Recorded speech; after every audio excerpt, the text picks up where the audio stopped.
Assalamualaikum warahmatullahi wabarakatuh. Hamdan wa syukran lillah.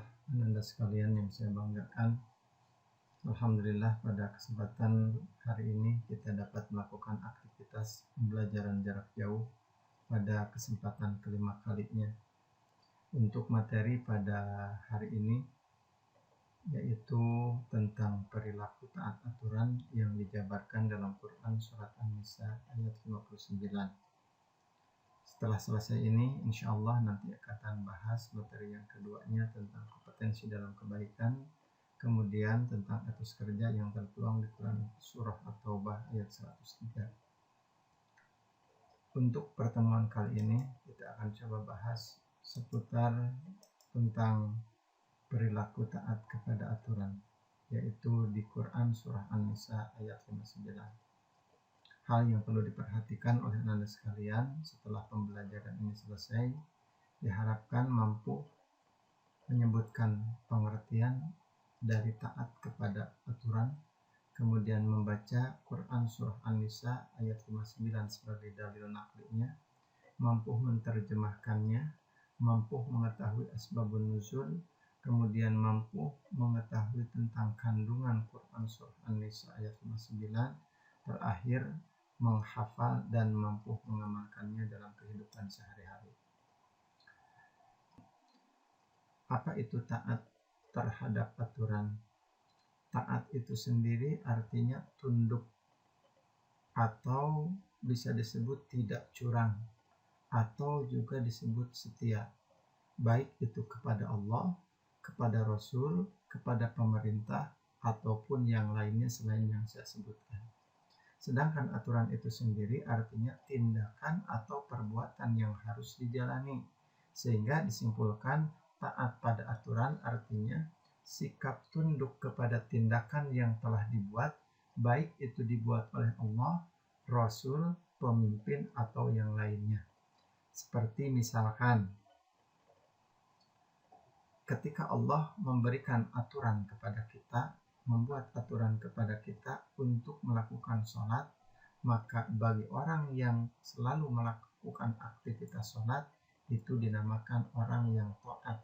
Kenapa disebutkan taat?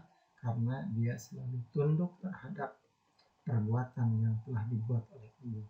Begitupun sekarang sekolah memberikan aturan setiap siswa dan siswi diwajibkan untuk melakukan pembelajaran, ada yang secara daring ataupun ada yang secara luring.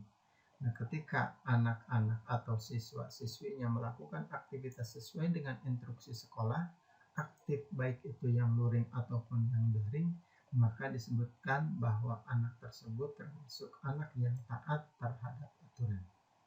Hal ini tentunya dijelaskan lebih lanjut oleh Allah dalam Quran surah An-Nisa ayat 59.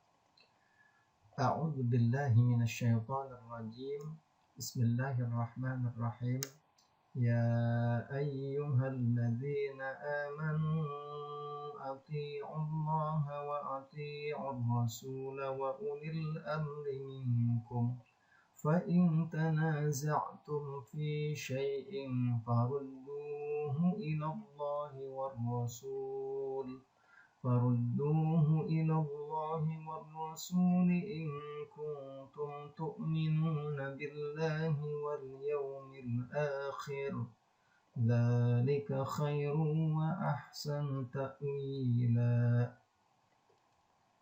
Dalam ayat ini Allah menegaskan, Ya ayyuhalladzina amanu, wahai orang-orang yang beriman, ati'ullaha, taatilah Allah, wa ati'ur rasula, dan taatilah Rasul, yaitu Muhammad sallallahu alaihi wasallam, wa ulil amri minkum, dan taatilah ulil amri atau pemegang kekuasaan di antara kamu. Fa in tanaza'tum fi syai'in, kemudian jika kamu berbeda pendapat tentang sesuatu, farudduhu ilallahi war rasul, maka kembalikanlah kepada Allah yaitu Al-Quran, dan kembalikan kepada Rasul melalui sunnahnya. In kuntum tu'minuna billahi wal yaumil akhir, jika kamu beriman kepada Allah dan hari kemudian. Dzalika khairu wa ahsan ta'wila, Yang demikian itu lebih utama bagimu dan lebih baik akibatnya. Quran Surah An-Nisa ayat 59.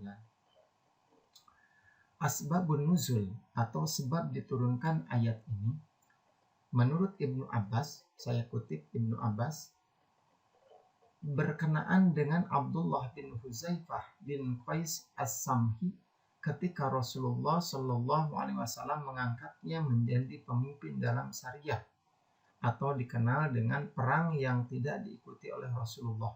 Sebab peperangan zaman Rasulullah ada perang yang Rasulullah ikuti langsung, dia yang menjadi komandonya, disebut dengan sebutan Ghazwah. Sementara peperangan yang Rasulullah sendiri tidak mengikutinya, maka peperangan itu dinamakan Sariyah. Inti atau pesan utama yang tertera dalam Quran Surah An-Nisa ayat 59, yang pertama, kita selaku umat yang beriman kepada Allah dan Rasul-Nya untuk senantiasa taat kepada Allah Subhanahu wa Ta'ala. Yang kedua, harus taat kepada Rasulullah. Yang ketiga, harus taat kepada ulil amri. Dan yang keempat, ketika kita berselisih pendapat, maka kunci kebahagiaan bagi kita kembalikan kepada Al-Quran dan Sunnah Rasul. Dalam hal ulil amri, para mufassir menjelaskan, diantaranya Abu Ja'far Muhammad bin Jarir At-Tabari mengatakan bahwa arti ulil amri adalah umara atau ahlul ilmi wal fiqh, atau yang disebut dengan orang-orang yang memiliki ilmu pengetahuan akan ilmu fikih yang disebut dengan fuqaha. Walaupun sebagian ulama yang lain berpendapat bahwa sahabat-sahabat Rasulullah itulah yang dimaksud dengan ulil amri. Sedangkan menurut Al-Mawardi yang dinamakan dengan ulil amri, ini ada 4 pendapat katanya. Yang pertama, ulil amri diartikan umaro atau para pemimpin yang konotasinya adalah pemimpin masalah keduniawian, seperti gubernur, presiden, ataupun levelnya level bupati.